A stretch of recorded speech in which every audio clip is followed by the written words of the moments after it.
बीडमधून मारहाणीच्या घटनेनं बीड पुन्हा एकदा हादरला आहे।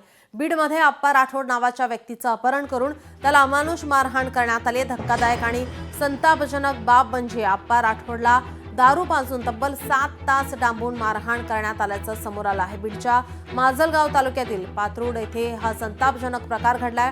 आप्पा राठोडला 5 ते 6 जणांनी मारहाण केली आहे। त्याच्या डोक्यावर 7 टाके पडलेत। या प्रकरणी आता माजलगाव पोलिसात माहिती दिली आहे, तरीही तक्रार दाखल झाली नसल्याचं आप्पा राठोडने सांगितलंय। त्यामुळे आता पोलिसांनी तक्रार का दाखल केली नाही असा सवाल इथे उपस्थित होतोय। दरम्यान कालही बीडमधून मारहाणीची घटना समोर आली होती।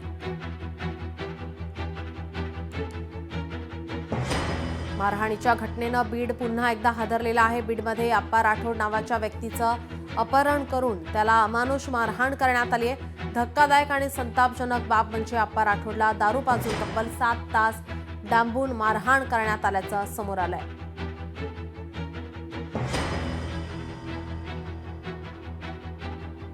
बीडच्या माजलगाव तालुक्यातील पात्रूड येथे हा संतापजनक प्रकार घडलाय। आप्पा राठोडला 5 ते 6 जणांनी मारहाण केली आहे। त्याच्या डोक्यावर 7 टाके पडले आहेत।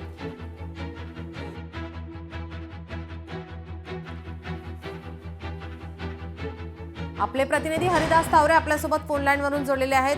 हरिदास, मारहाणीच्या घटनेनं बीड पुन्हा एकदा हादरलेले आहे। अनेक घटना आपण बीडमधल्या या पाहतोय मारहाणीच्या, काय अधिकची माहिती या संदर्भात? नक्कीच नीलमजी, या ठिकाणी सांगता येईल की माजलगाव तालुक्यातील पात्रूड या ठिकाणची ही घटना आहे। आप्पा काशीनाथ राठोड नामक जो तरुण आहे, याला 5 ते 6 जणांनी दारू पाजून अपहरण करून त्याला मारहाण करण्यात आल्याची ही घटना घडलेली आहे आणि त्याच्या डोक्यावर देखील जखमा आहेत। त्याला 6 ते 7 टाके या ठिकाणी पडलेले आहेत। मात्र बीड जिल्ह्यामध्ये जर पाहायला गेलं तर दर 2 दिवसाला एक घटना या ठिकाणी घडताना पाहायला मिळते।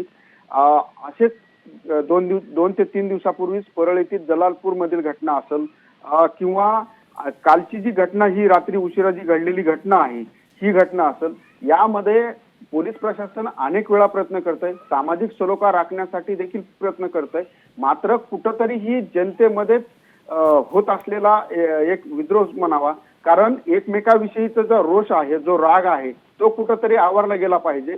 एकमेकाविषयीचं जे प्रेम आहे ते कुठंतरी या ठिकाणी कमी होताना पाहायला मिळते। नीलम, हरिदास, काल सुद्धा अशीच एक घटना घडली होती मारहाणीची, ती सुद्धा समोर आली होती। मात्र या घटनेमध्ये पोलिसांमध्ये या ठिकाणी तक्रार दाखल केली नसल्याचं आप्पा राठोड यांनी सांगितलेलं आहे। त्या संदर्भात काय माहिती आहे?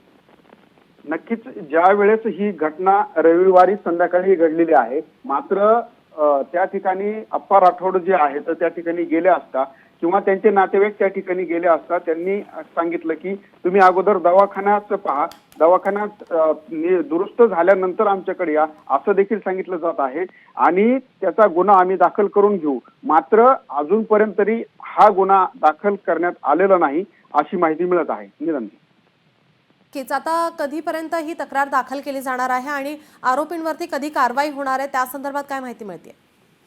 नक्कीच, तिथले जे पोलीस निरीक्षक आहेत त्यांच्याशी संपर्क केला असता त्यांनी सांगितलं की मी काही वेळामध्ये सर्व प्रकरणाचा तपास घेऊन ही घटना आहे ती नक्कीच या ठिकाणी निंदनीय आहे आणि याच्यावर मी तातडीनं गुन्हा दाखल करण्याचा मी प्रयत्न करत आहे, असं तिथले जे पोलीस निरीक्षक आहेत त्यांनी सांगितलं आहे। हरिदास, आपण जर पाहिलं तर अनेक घटना आपण काही काळापासून या ऐकत आहोत मारहाणीच्या, अपहरणाच्या, मात्र कुठेतरी आता पोलिसांचा धाक राहिलेला नाही असं चित्र या ठिकाणी आता पाहायला मिळत आहे। एकीकडे पाहिलं तर आपण पाहतोय की पोलीस प्रशासन मोठ्या प्रमाणामध्ये प्रयत्नशील आहे। आपण पाहिलं की 1-2 दिवसापूर्वीच अंमळनेर पोलीस ठाणे अंतर्गत फक्त शेतामधून ट्रॅक्टर का घातला म्हणून जे नातेवाईकांना, जे शेजारी आहेत तर त्यांनाच मारहाण केल्याची घटना मोठ्या प्रमाणात घडली होती आणि त्याची जी रुग्ण आहेत ते जिल्हा रुग्णालयामध्ये आहेत। मोठ्या प्रमाणात त्या वयोवृद्ध आजी असतील, ते आजोबा असतील, यांना देखील मारहाण करण्यात आली, त्यांच्या विरुद्ध गुन्हा दाखल करण्यात आला। मात्र पोलीस प्रशासन अनेक प्रयत्न करतंय।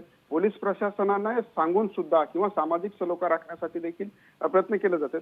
मात्र धाकाचं जर सांगायचं गेलं तर धाक जो आहे तो आता राहिला नाही असं म्हणता येणार नाही, कारण एकीकडं जे तरुण असतील किंवा वयोवृद्ध असतील यांचा जो राग आहे, एकमेकाविषयीचा जो राग आहे, तो जी. अनावर होत नाही असं या ठिकाणी पाहायला मिळते. जी, धन्यवाद हरिदास, आपण दिलेल्या सविस्तर.